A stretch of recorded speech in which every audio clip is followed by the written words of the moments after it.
de análisis de iCapital. Así que, bueno, vamos a charlar un poquito de todo lo que hemos venido charlando y muchos temas más, también de la situación del asesoramiento, que me gustaría empezar por ahí, si os parece, ¿de acuerdo? Pues yo creo que estamos en un momento en el que podríamos decir que hay más dinero de clientes gestionado a través de carteras, ya sea o a través de mezclando carteras y asesoramiento, desde luego. Sin embargo, la mayor parte de ese dinero está en carteras de gestión discrecional de la gran banca, que al final no deja de ser un poco de café para todos. Yo quería preguntaros, por un lado, foto que veis ahora mismo de la situación del asesoramiento y luego esta tendencia a la popularización de carteras gestionadas, ¿creéis que es bueno o es malo para el mundo del asesoramiento? Carlos, empiezo por ti. Bueno, yo creo que hay una realidad que es que los ahorradores necesitan ir de la mano de alguien o delegar en alguien para tomar decisiones en general, ¿no? De hecho, creo que los últimos datos de Inverco apuntaban que del patrimonio financiero el 65% estaba en gestión de carteras y asesoramiento, y de ese 65 más o menos un 30% son gestión de carteras y un 35% asesoramiento, ¿no? A mí la gran duda que me entra después de estos años de crecimiento, que mucho ha venido provocado por la falta de tipos de interés en los depósitos y digamos, en las alternativas más conservadoras, y con un año tan complicado como ha sido este, ¿cómo va a reaccionar ese ahorrador que se ha visto, digamos, forzado a invertir y convertirse un poco, pasar de ser ahorrador, como digo yo, a ser inversor? ¿Cómo actuará, ¿no? Yo creo que para nosotros, para la industria, años como estos son los que ponen más en relieve nuestro papel en la parte de asesoramiento, que somos un poco los que estamos dando la cara delante de los clientes en todas las tomas de decisiones.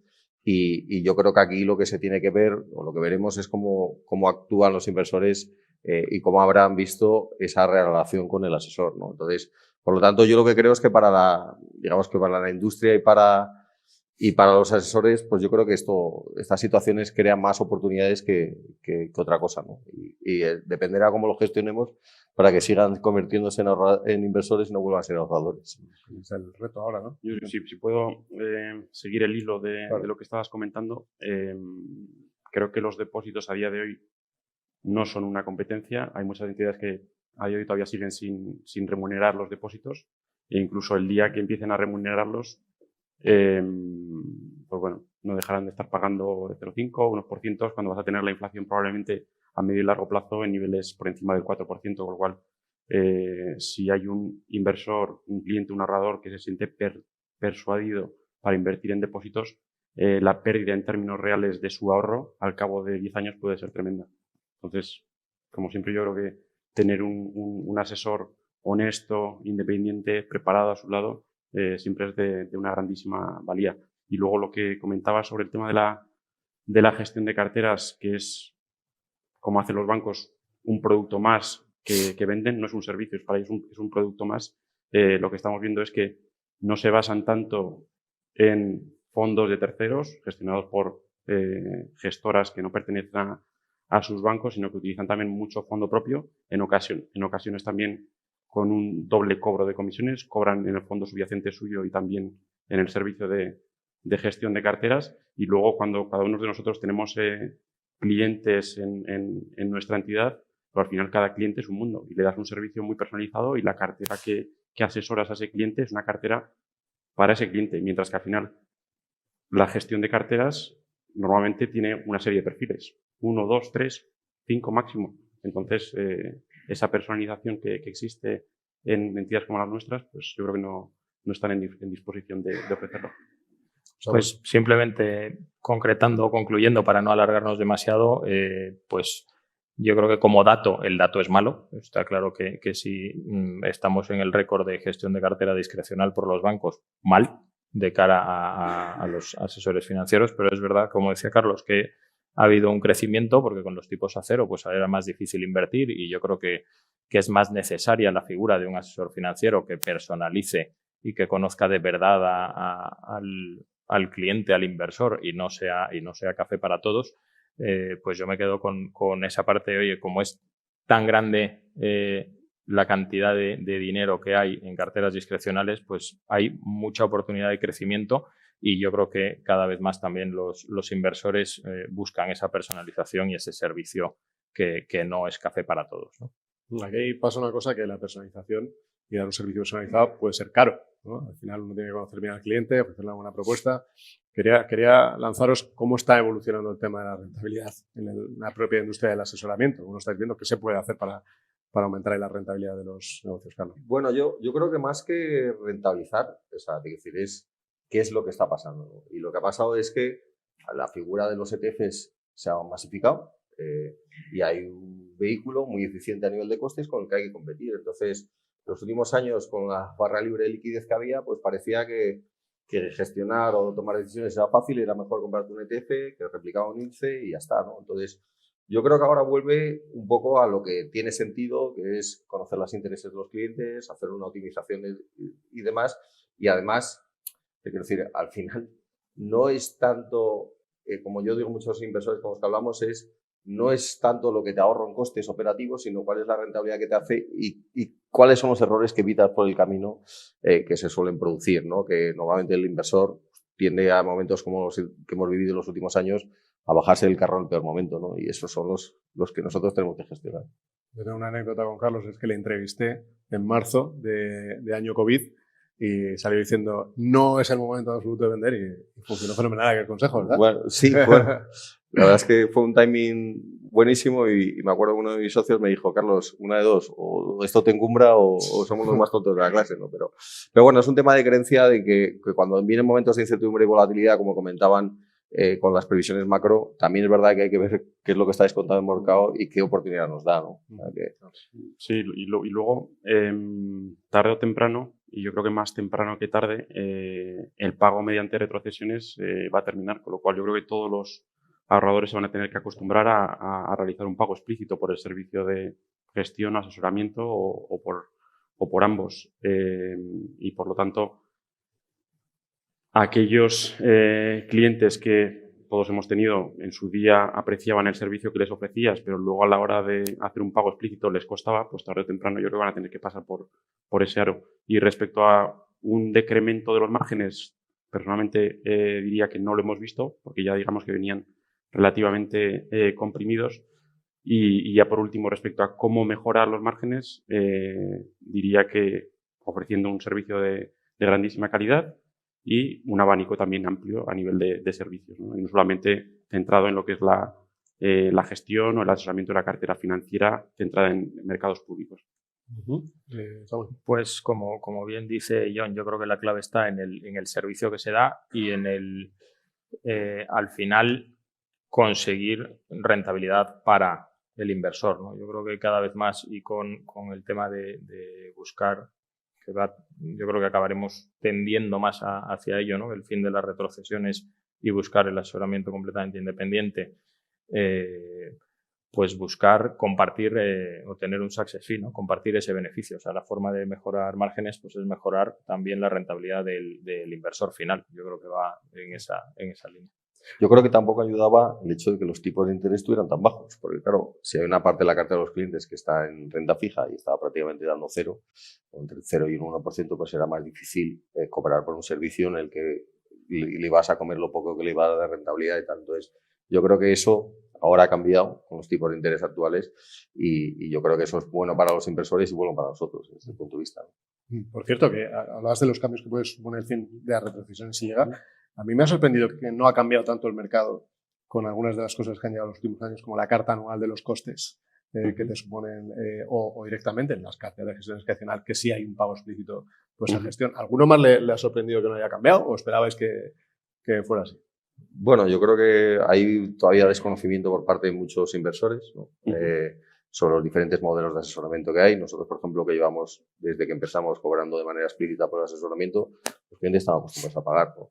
Lo que sí que es verdad es que las entidades, esa hoja que mandan, pues la meten en la página 8 y no lo hacen de manera tan clara o transparente. O sea, están cumpliendo la norma, pero no lo hacen de una manera tan transparente, ¿no? Pero bueno, yo creo que hay más formación por parte de los ahorradores y los inversores y saben que están pagando, aunque no se lo cobren de manera explícitamente, y yo creo que hay más formación en eso. Desde agosto hay que preguntar también a los clientes por sus preferencias de sostenibilidad y ajustarles la cartera a esas preferencias. No sé las primeras experiencias, ahora que llevamos 4 meses desde que hay que hacerlo, que estáis teniendo, John. O sea, yo diría que todavía hay muchísima incertidumbre y muchas cosas por fijar. Si preguntas a un cliente cuáles son sus preferencias a este respecto y te dice que quiere que tengas en cuenta sus preferencias en términos de sostenibilidad, a día de hoy no está claro si tienes que componer y asesorarle una cartera 100% en fondos de artículo 8 o fondos de artículo 8 y 9 o solo fondos de artículo 9 o si tienes más flexibilidad. Y luego yo creo que cuando se le hagan esas preguntas a los clientes también hay que darles contexto y perspectiva, porque si te responden que sí y solamente puedes asesorarle fondos de artículo 8 y 9, el universo es más reducido y es de peor calidad, con lo cual a la hora de que digan sí o no, pues tienen que también tener en cuenta eso. Samuel. Yo creo que al final el tema de sostenibilidad es importante en general, pero cada cliente también es completamente diferente, ¿no? Es verdad que hay algún caso de instituciones donde sí tienen que acogerse pues al tema de sostenibilidad y están, entre comillas, pues no obligados, pero casi a invertir en todo ese tipo o reducir el universo, ese tipo de inversiones. Pero muchos que todavía, o la gran mayoría, que todavía no están tan familiarizados y como dice John, ese universo de fondos que cumplan tienen que ir creciendo para que haya más calidad. La sostenibilidad tiene que venir de nuestra mano porque somos los que somos la puerta, digamos, al mundo de la inversión de muchos ahorradores. Por lo tanto, creo que lo primero que tenemos que tener nosotros es, todos los asesores, una formación específica de temas de sostenibilidad. Y luego que yo creo que en general, cualquiera de los inversores con los que hablas, quiere que su dinero, aparte de sacar la rentabilidad, oye, pues si contribuye a que vivamos un mundo mejor, pues todos van a estar encantados, ¿no? La problemática que se ha dado ahora, este año, es que nos piden a nosotros que cojamos esas preferencias cuando ni siquiera las gestoras tienen hasta final de año, hasta principios de este año, para decirnos si los fondos, cuál es la puntuación que tienen el tema de sostenibilidad, y las compañías, si hacemos inversión directa, hasta el 2024. Entonces, el problema es que le preguntas al inversor, ¿usted quiere preferencia de sostenibilidad? Sí, pues espérese, porque tengo que esperar a que las gestoras me indiquen cuál es no tengo de todos los fondos ya la puntuación de sostenibilidad. Y luego, por ejemplo, en nuestro caso lo hemos tenido muy claro, hemos incorporado toda la parte de ESG y de sostenibilidad en el proceso de inversión y todo el tema del reporting. De tal manera que esperamos que, por ejemplo, para principios del año que viene, pues nuestros clientes sepan la cartera que tiene, cuál es la puntuación que tiene en temas de ESG y demás, ¿no? Entonces, creo que es un reto, creo que no entiendo por qué somos nosotros los primeros en que tenemos que poner las preferencias cuando el resto de los fabricantes, como si te digo, ¿quieres un coche eléctrico? ¿Quieres un coche no contaminante? Pero el fabricante no me está diciendo si es etiqueta eco o no. Entonces, es un poco complicado. Pero bueno, yo creo que vamos a la dirección correcta y que yo creo que será un criterio más dentro de la selección de cada una de las inversiones que hacemos en futuro. Ok. Antes de pasar a la parte de cómo estáis ya viendo más ahora los clientes, me gustaría preguntar si pensáis que esta concentración que estamos viendo en el sector estos últimos años que ha ido más, si va a seguir produciéndose o no, John. Sí, yo diría que tiene pinta de que sí. Lo normal es que haya una mayor concentración entre entidades de tamaño pequeño y mediano, que quizá pues nos involucre a algunos de los que estamos aquí. Yo hace año y medio, por ejemplo, forma parte del equipo del Multifamily Office de Arcano y ahora formo parte de eCapital, con lo cual es un claro ejemplo de este movimiento y probablemente luego también tenemos otros actores que son las grandes entidades financieras españolas que, como estamos viendo, están comprando entidades de banca privada, ¿no? para crecer y ganar masa y escalabilidad. Samuel. Sí, yo creo que lo normal es que el proceso continúe y lo importante también pues que ese proceso vaya no solo a crear entidades más grandes, sino que ese tamaño pues se refleje en la eficiencia, obviamente, y economías de escala y en un mejor servicio al final. Carlos, no sé si queréis comprar o queréis que os compre, no sé. No, bueno, siempre te salen novias, ¿no? Lo que pasa es que nosotros un poco lo que vemos es que esa concentración es natural porque nosotros, por ejemplo, que montamos nuestra app hace ya 10 años, los costes de mantener una app han ido aumentando, por lo tanto, o creces o te mueres, ¿no? O sea, y ahora cuando estamos hablando del ESG, pues la implementación de todo de la sostenibilidad tiene su coste y tal. Entonces, sí que es cierto que yo creo que es necesario cierta economía de escala y luego también que las EAF que se constituyan o las que estamos ahora y demás, pues que digamos que tienen que tener su ADN propio, ¿no? Su proceso de inversión, su diferenciación, el tipo de inversor al que se dirigen, porque eso es lo que va a permitir que tenga sentido. Yo creo que haya diferentes actores en el mercado es positivo, ¿no? O sea, es decir, al final los monopolios, oligopolios no creo que sean buenos ni para el inversor ni para nadie, ¿no? Y luego, por añadir un último punto, yo creo que cuando se produzcan estas operaciones corporativas y estas fusiones y estas formas de colaborar entre diferentes entidades, tendería a pensar que es importante, uno, que exista complementariedad o que sean modelos de negocio, de entender el asesoramiento, de entender al cliente muy similares, ¿no? Para que haya un buen ajuste entre ambas entidades. Además de lo que estáis comentando, lo que tenemos por ir ya al mercado ya relacionado con la situación que estamos viviendo, que muchos van a ver este año las rentabilidades a cierre de ejercicio, van a tener cifras muy negativas, sobre todo en esa parte de las carteras más conservadoras, ¿no? Antes hablábamos de esa parte de... Claro, yo tengo un amigo que al final acabó invirtiendo. Dice, oye, me dijiste que invirtiera porque si no iba a perder con la inflación. Dice, ahora pierdo con la inflación y con un 15% con mi cartera. ¿Cómo estáis viendo a los clientes en este momento? Empezad por ti, Samuel. Bueno, obviamente con mucha preocupación, sobre todo con ciertas perspectivas, ¿no? Hemos escuchado antes aquí también las perspectivas de cara al 23 y es como, ojo, parece que viene el fin del mundo, ¿no? Yo, en general, lo que veo o lo que intento transmitir desde mi punto de vista es que el mercado está volviendo a cierta normalidad. Cuando hablábamos antes de renta fija, cuando ha habido una caída tan fuerte en los activos, en teoría, de menor riesgo, que surgen oportunidades. En la renta fija vuelve a haber oportunidades para construir carteras de nuevo y, sobre todo, creo que volveremos a esa normalidad donde la renta fija pues sí tenga un cupón, ¿no? No sea, pues, como antes Abel lo comentaba, ¿no? Donde si es que el cupón está entre el 0 y el 1%, pues es que ya empezamos mal, ¿no? Si volvemos a tipos de interés relativamente normalizados, podremos construir carteras de nuevo en orden y yo creo que eso durante el 2023 lo veremos, ¿no? John, ¿cómo estáis viendo al cliente? Pues obviamente no conozco a todos los clientes que tenemos, pero en general diría que tranquilos o muy tranquilos. El caso concreto que exponías al final, yo creo que la respuesta es sencilla, ¿no? Y es que ese cliente probablemente no ha invertido a corto plazo y pensando en cómo va a ser la rentabilidad de su cartera en 2022, ¿no? Y la mayoría de clientes, la mayoría de ahorradores invierten con un horizonte de medio plazo, sino de largo plazo. Algo que, como todos sabéis, ha influido mucho en que haya sido un año tan duro, no es tanto que haya caído la bolsa, que podía ser más o menos predecible, sino ha sido esa correlación positiva que ha mostrado en las caídas la bolsa y los bonos, ¿no? Lo cual ha solido suceder en el pasado en momentos en donde la inflación ha subido con fuerza, como este año. El año que viene probablemente va a ser diferente y vamos a ver una normalización de la inflación y probablemente esta correlación entre bolsa y bonos vaya a cambiar y va a ser, por lo tanto, un entorno más agradable, más benigno para aquellos que gestionamos carteras diversificadas, carteras multiactivos.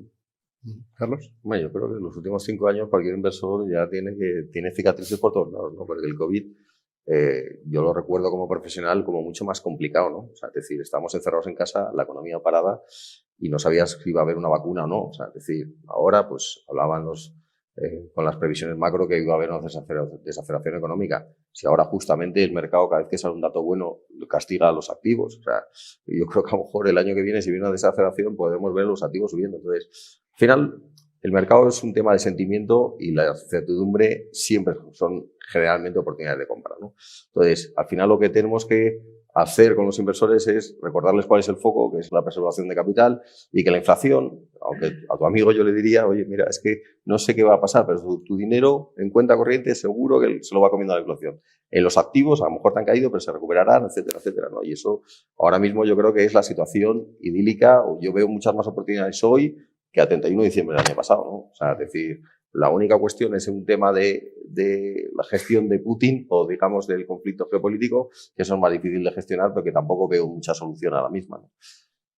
Desde el punto de vista de visión 2023, ¿estáis un poco en el consenso de renta fija bien, empieza a ser un momento de oportunidades y renta variable cautela? ¿O alguno lo ve de una manera distinta? Porque yo de nuevo, hilando con lo que decías hace un momentito, o sea, es posible que uno de los mayores retos que tengan y que tengamos los ahorradores de aquí a futuro sea la inflación y sea vencer esa inflación, más allá de que de vez en cuando pues haya ciclos económicos bajistas, ¿no? Entonces, lo que yo creo que todos debemos hacer con nuestros clientes es asesorarles para que inviertan ese dinero y con esa cartera pues lograr vencer la inflación durante los próximos por lo menos 10 años. Entonces aprovecharía las caídas que prevemos que todavía pueda haber durante 2023 para construir esa cartera, ¿no?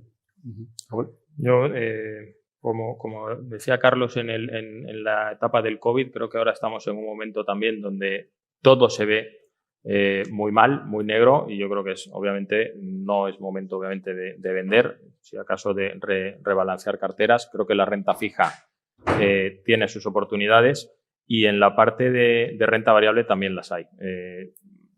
Hace poco estaba viendo una comparativa entre sentimiento inversor. Cada vez que el sentimiento consumidor o inversor está en mínimos, como estamos en este momento, si vemos los índices a los 12 meses, suelen tener subidas en torno al 15%.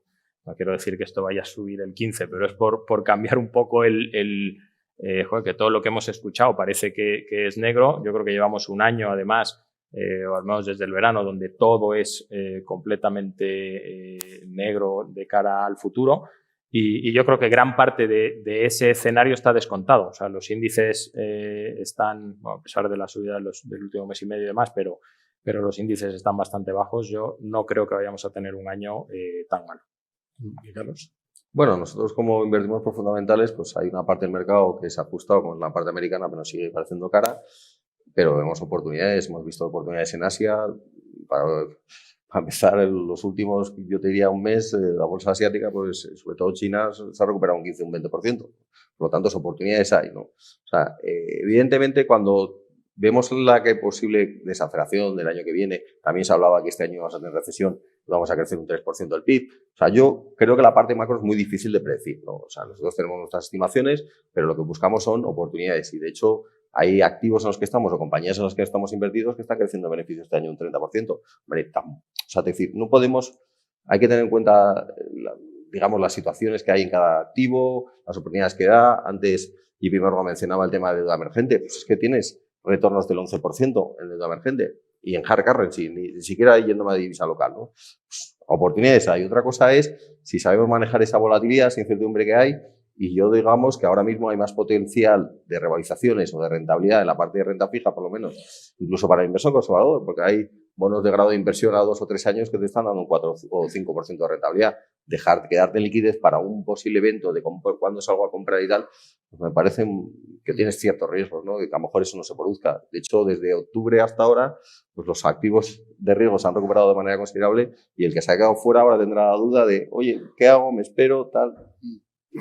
Sí, yo estoy de acuerdo. Al final, de nuevo, la ventaja de cuando gestionas una cartera diversificada y multiactivos es que las oportunidades no se ciñen a una clase de activo o a un mercado concreto, sino que pongamos que si no ves bien la renta variable a corto plazo, pensando que puede haber nuevas caídas y las caídas siempre son desagradables, pues en cambio puedes estar viendo oportunidades en alargar duraciones, puedes estar viendo oportunidades para reducir exposición a dólar o incluso para comprar algo de crédito corporativo, ¿no?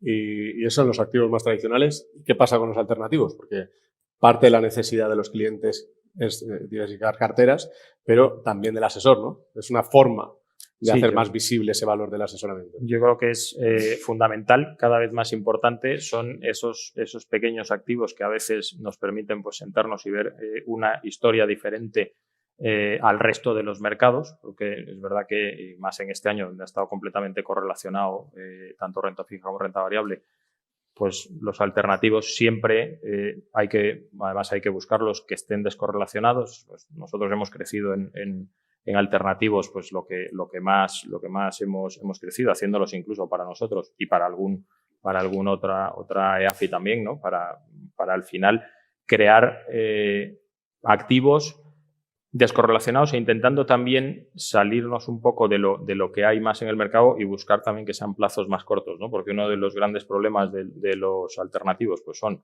los plazos muy largos y la iliquidez.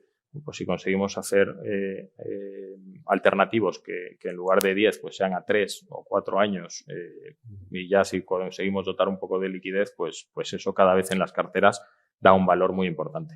Y hacia ahí apunta también la legislación, ¿no? Hay cosas que son malas, pero hay otras que son buenas. ¿Cómo lo estáis viendo vosotros? Sí, o sea, yo estoy de acuerdo con él en el sentido de que diversifican el patrimonio de un cliente, pero hay algunas estrategias de mercados privados que no descorrelacionan. A veces se venden como descorrelacionadas, por ejemplo, la inversión en private equity o capital riesgo o la inversión en deuda privada o private debt.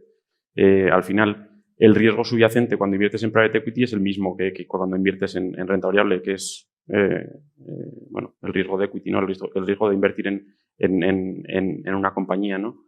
En el equity de una compañía. Y en el caso de la deuda privada, pues probablemente sea equiparable a invertir en high yield, con lo cual, si estamos hablando de un riesgo subyacente idéntico, pues no se puede hablar de descorrelación. Sí de diversificación, porque de nuevo son dos mercados diferentes, no hay mark to market, que ese es un tema importante, y luego además la publicación de los valores liquidativos de todos estos fondos, sabéis que van con retraso, ¿no? ¿Y Carlos? Nosotros siempre lo vemos como un activo más. Entonces, por lo tanto, lo que vamos a valorar si hay oportunidades es activo o no. Entonces, si a mí me preguntas, por ejemplo, de private equities de real estate, pues he visto que apenas han bajado y sin embargo el cotizado ha caído un 40%. Pues voy a irme a cotizado porque me da más oportunidades que el activo ilíquido, ¿no? Que no lo ha corregido todavía, no está, digamos, o ese exceso o digamos, yo qué sé, el pesimismo que hay en los activos líquidos no está recogido en los no líquidos, ¿no? Lo que sí que es verdad es que hay ciertos activos que te ayudan, además, que en entornos de volatilidad, pues que tu cartera tenga menos volatilidad, pero nosotros lo que buscamos es que si estamos activos es el potencial que tiene, ¿no? Si imagínate que es un private equity que compra en pequeñas compañías y tal, pues cómo están de cara esas compañías, pero al final tiene que hablar con un empresario y comprarla, ¿no? Si están muy caras, pues es que es muy difícil que ese gestor me dé una rentabilidad a medio y largo plazo. Entonces, nos gusta escoger aquellos activos y líquidos que tengan sentido y que por valoraciones sea una oportunidad. Sí, ¿no? Estoy totalmente de acuerdo. Quería comentar algo más sobre lo que estaba comentando antes. Y es cierto que a veces te encuentras con inversores, con clientes que les cuesta aceptar esos términos de liquidez de los fondos. Al final son fondos a 10 años, muchos de ellos de private equity, de venture capital, de real estate. Lo que están haciendo algunas gestoras y gestoras grandes y punteras es lanzar fondos que invierten en todos estos mercados y, por lo tanto, el activo subyacente es totalmente ilíquido. Y lo lanzan con unos términos de liquidez más amistosos y entonces puedes salirte pues, trimestral o semestralmente con una serie de gates o de restricciones a los reembolsos.